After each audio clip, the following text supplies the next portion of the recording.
మంత్రి AK-47 తుపాకులతో పోలీసులు Nagarjuna Sagar dam మీదకు పంపించిండు అధ్యక్ష. ఇవాళ నేను అడగదలుచుకున్న వాళ్ళను, నాగార్జున సాగర్ 100% మన భూభాగంలో ఉంది. మన ప్రాంతం, మన ప్రాంతానికి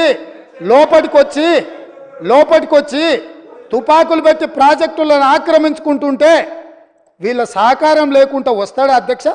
ఇంటి దొంగలు లేకుండా జగన్మోహన్ రెడ్డి గారు లోపలికి వచ్చి నాగార్జున సాగర్ డ్యామ్ మీద పహారాలు కాసే పరిస్థితి వస్తుందా అధ్యక్ష?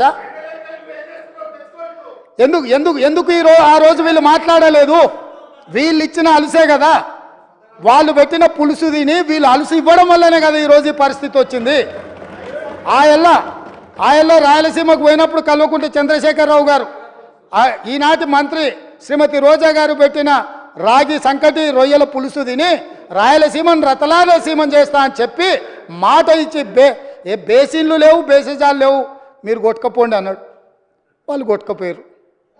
ఇప్పుడు మేము వచ్చినాక అట్టెట్లా కొట్టుకపోతాడంట? ఎవరు అధ్యక్ష బాధ్యత ఎవరు వహించాలి? నీ కళ్ళ ముందే కదా ముచ్చుమర్రి చంద్రబాబు నాయుడు కట్టింది, నీ కళ్ళ ముందే కదా రాజశేఖర రెడ్డి పోతిరెడ్డి పాడును 44,000 క్యూసెక్లకు పెంచి తరలించకపోయింది, నీ కళ్ళ ముందలనే కదా నీ ఇంట్లో పంచపక్ష ప్రమాణాలు జగన్మోహన్ రెడ్డి గారికి పెట్టి జీవో నెంబర్ 203ను నీ ఇంట్లోనే పునాదులేసి రాయలసీమ లిఫ్ట్ ఇరిగేషన్కు ప్రగతి భవన్లో కేసీఆర్ గారి డైనింగ్ టేబుల్ మీద పునాది రాయబడ్డది. దానికి పునాది రాయేసింది మీరే కదా.